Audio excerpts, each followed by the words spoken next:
Хайрул бақаи ал-масаджид ва шаррул бақа ал-асвақ. Пайғамбар хадисінде айтқандай, ең жақсы жайлар, жақсы жерлер бұл мечиттер, ал эми жаман жерлер бұлар базарлар дейді. Эмне үчүн базарды жаман десе, мына ошол базарда адамдар дүйнөлүк бир пайда табыш үчүн, жалган жаштын баарын аралаштыргандыгы үчүн базар бул ошол жалганчылык аралашкан эң жаман жер болот экен дагы. Ал эми Алланын таквалыгы, Алланын улуулугу сүйлөнүлгөн мечиттер бул пайгамбар хадисинде белгилегендей эң жакшы жайлар болот экен. Пайгамбар саллаллаху алейхи ва саллям башка бир хадисинде айткандай, ал-масжиду байту кулли муъмин.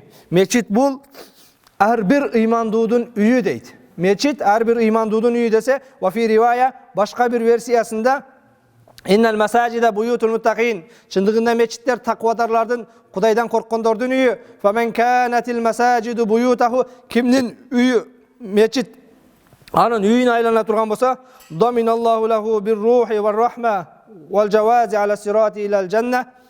Аллах таала ал адамга бактылуулук, өзүнүн рахматын жана эртең кыяматта сырат көпүрөсүнөн аман өтүп, тозоктон кутулууга мүмкүнчүлүк берет дейт. Мечит ким мечитти өзүнө үй кылып ала турган болсо, дайым мечитте убактын өткөрө турган болсо, мечитке көп каттай турган болсо, Аллах таала бактылуулук, өзүнүн рахматын вал жаваз аля сират илал жанна, бейишке сырат көпүрөсүнөн оңой өтүп кетүүгө мүмкүнчүлүк түзөт дейт.